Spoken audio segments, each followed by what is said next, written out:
Hey guys, welcome back to Reality Check on MRC TV. I'm Brittany Hughes. About 72 hours ago, liberals blew up with this story that an illegal alien child had died after she and her father were taken into custody by U.S. Border Protection. 7-year-old Jacqueline Kayal reportedly became ill as she was being put on the bus that would take her group of migrants to a nearby border facility. She was quickly airlifted to a Texas hospital, where she sadly passed away 2 days later. And before the first detail had emerged about why she had died, liberals were out branding border agents Nazi murderers for this little girl's death. Senator Kamala Harris, for example, falsely tweeted that Jacqueline had died in CBP custody of dehydration and exhaustion.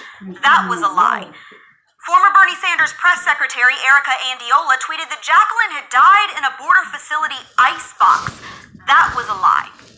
The Women's March plastered Jacqueline's face all over Twitter as their latest political prop. The Congressional Hispanic Caucus has planned a trip to the border station that handled Jacqueline's case and called for a full investigation into her death. But it turns out all of this was bull. Jacqueline's own father later told the Guatemalan consulate that he has no complaints with how Border Patrol treated his daughter, and that they gave her the best medical treatment they could the minute they realized something was seriously wrong. By Monday, medical officials were reporting that Jacqueline had most likely died of sepsis from an infection she'd picked up somewhere along her journey, which Border Patrol couldn't have done anything about. I don't even know what that is. But now see, this is what happens when morons talk about border problems without understanding anything that's actually going on.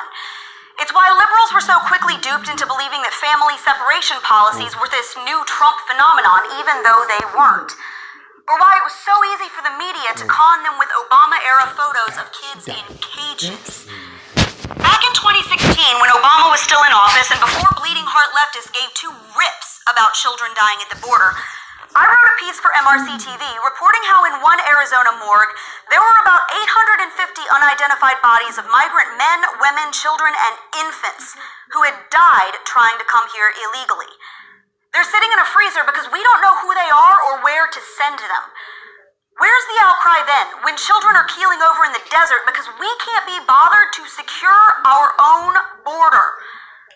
Here's the simple truth. Donald Trump didn't kill Jacqueline, and neither did Border Patrol. She died because her dad dragged a 7-year-old 2,000 miles up from Guatemala through Mexico, across the U.S. border, and through the desert. She died because she didn't have adequate food, water, or medical care. She died because somewhere during all of this, she picked up an infection from God only knows where that no one could stop. But rather than wait for that very reasonable explanation, Democrats immediately rushed to blame U.S. Border Patrol agents and label them murderers.